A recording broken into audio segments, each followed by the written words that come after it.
Welcome to this new video on what's new for GitHub Copilot in Visual Studio Code 1.130 that was released in July 2026. Follow me along as I demo new features. Enjoy! When I ask Copilot to do something in the terminal, for example, or Copilot would run something in the terminal itself, it will ask for approval generally. Of course, there's all kinds of exceptions in cases where it will not happen, but in the end, there will be cases where it will happen. And if you are running multiple agent sessions at the same time, this can become annoying. So when I would ask Copilot to run some, to run some command that would insert some text in a file, then it's going to ask me for approval. Right, because it's going to change a file. For that, it needs approval. For this feature, you will need to be on the agent host instead of the normal local Copilot. So if you missed the agent host, please watch my previous video because that is where I explain it. But here we go. This is the question. I can just allow it and it will create the test.txt file that contains hello. So far, so good. Let me remove that file. And we're going to do it differently now. I start a new session. And I was talking about agent host, the agent host. So to be running on the agent host, you need to set the session target here. So it needs to be Copilot and not local, because on local this setting will not work. And to enable this agent host, you will need to go into settings and then search for chat.agenthost.enabled, and it should be set to true. By default, it's not. So if you want to use it, set this to true. Make sure you choose the agent host. We're going to choose a different mode. So we need to choose the approvals here. And as you can see, I have assisted permissions. So first I'm going to show you where to find this in the settings. So again, settings, chat.assisted permissions.enabled. There we go. And as you can see, I enabled it. By default, it's not enabled, so you will need to switch this on. Now, when it's on and it is selected, when you select it, you see that you get a message warning that you want that you're going to enable it. And what this does is Copilot will validate if the terminal command that it's running is safe to run. If it's safe to run, it will allow it to run without your consent. If it's not, it will still ask you for your consent. So I'll enable it for now, and I'll ask exactly the same question in the new chat.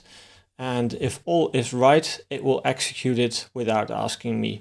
Creating a new file is relatively safe. The contents of the file is safe. So that is why it will allow it to run without my consent. And there we go. It ran the command, it created test.txt, it didn't ask me for approval. So that's how assisted permissions work. Certainly great if you're running a lot of parallel sessions on an agent. But yeah, keep in mind it needs to run on the agent host and not on the local agent. In the agents window, we also have some new features. One of them is if you go to a session that has quite a lot of changes, and let's make a little bit more room here. I'm going to select the changes view, and it needs a little bit more space. And as you can see, we get a side-by-side diff. What is great here is that in the list of changed files, you can now also see how many lines have changed. So that is the first improvement. The second improvement, let's make this again a little bit smaller. Let's see if the files will disappear. What has also improved is the amount of room you have if you have a side-by-side diff.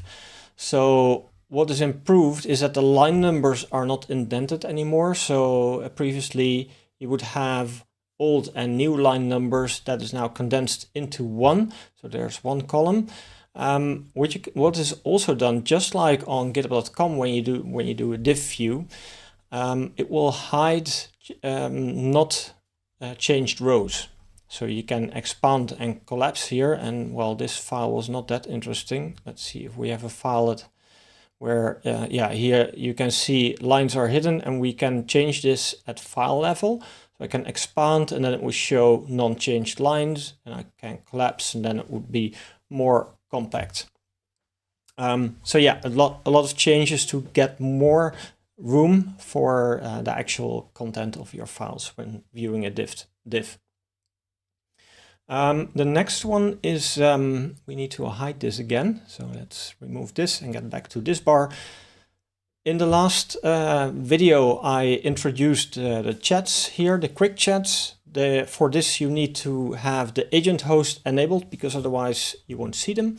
And these chats previously showed also a line below them with the changes and how many days it goes, but now it's a condensed view. So they removed the second line and it's more compact. So that's the compact chats. And the last one is that there is worktree support for the agent, for all agent harnesses. So when I would start a new session, this is in cloud, that doesn't work. I need to select local. Now I'm of course in a Copilot on the agent host. So before only you would have this checkbox for the new worktree with the local Copilot agent. On the side, this new worktree feature means that if I select this, then the changes will be done in a Git worktree that is completely isolated from your regular repository, meaning you can have one repository with 2 branches checked out, and you can have parallel changes. And then in the worktree, you can even push the changes back to your remote. If it's unchecked, it would just make the changes directly in the location where your Git repository is located. So this worktree option is there, used to be there for Copilot alone, but now if you choose agent host, it's there even if you choose Claude, or if you're using other harnesses, it will work there as well. So it's a unified experience. So that's it for the agent host this time. I mean the agent's window, of course, not the agent host.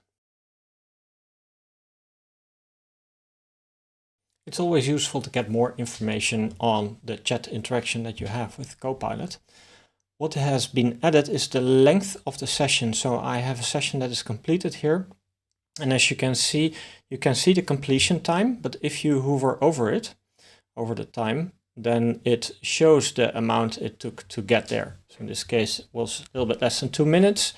The other ones were already there. So the model, currently not really useful because I selected the model, but if you're in auto mode, it's useful because you can see which model was selected and the amount of credits this turn took. Something else to get more insights is this menu. If you hover over the Copilot icon here at the bottom, you can see how much credits are used, but this is a percentage. So for some users, the real amount of credits was or used to be visible. But now it's visible for everyone. Before it was only visible for users that had a specific budget assigned in your enterprise or organization, but now it's available for everyone. So you can see the amount of credits used and the amount that is available to you.